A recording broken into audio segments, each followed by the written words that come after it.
ট্রেনের টাকা আছে কিন্তু টিকিট পাই নাই। পরিবার পরিজনকে নিয়ে ঈদ কাটাবো বলে এর জন্য ট্রেনের ছাদে উঠছি। যখন টিকিট কাটি তখন টিকিটের ডিসপ্লে খালি ফাল মারে। অনলাইনে আগে থেকেই বুকিং থাকে, ব্ল্যাকের টিকিট বিক্রি হয়। রেলে বড় বড় সিন্ডিকেট এখনো আছে, বুঝছেন, স্বৈরাচার এখনো আছে, এটা ধরতে হইব, বুঝছেন। এটা রেলমন্ত্রীর কাছে এটা আবেদন যে টিকিটটা যখন আমরা কাটি, ঠিক আছে, এটা ফাল মারে কি জন্যে? অটো অর্ধেক কালার হয়ে যায়, ঠিক আছে, অটো অর্ধেক নীল কালার হয়ে যায়। হ্যাঁ, আর সরি দেখা আর পেমেন্ট দেওয়ার সময় পেমেন্ট হয় না। এটা একটু আমি রেলমন্ত্রীর কাছে এটা আমার আবেদন যে এটা একটু তদন্ত করে দেখবো যে এই বিষয়টা কি, সিন্ডিকেটটা কারা সিন্ডিকেট করতেছে, ঠিক আছে, এই বিষয়ে আমার এটা আবেদন। আমরা এত কষ্ট করে যাচ্ছি যে বাবা মার সাথে ঈদ করব বলে, এজন্য এত কষ্ট করে বাবা মার লাগে ঈদ করার লাগে যাইতাছি। বাজেট টিকিটের মূল্য অনেকটাই বেশি।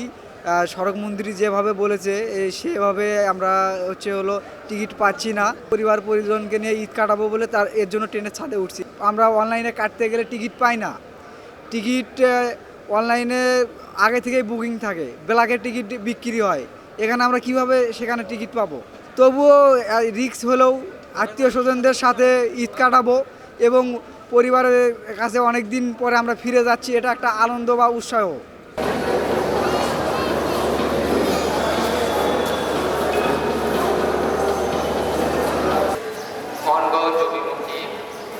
মহুয়া কমিউটার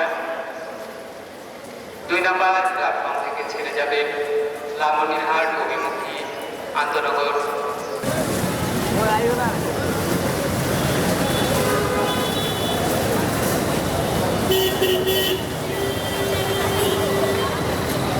আন্তনগর তিস্তা এক্সপ্রেস 1 নম্বর প্ল্যাটফর্ম থেকে ছেড়ে যাবে আন্তনগর তিস্তা এক্সপ্রেস 1 নম্বর।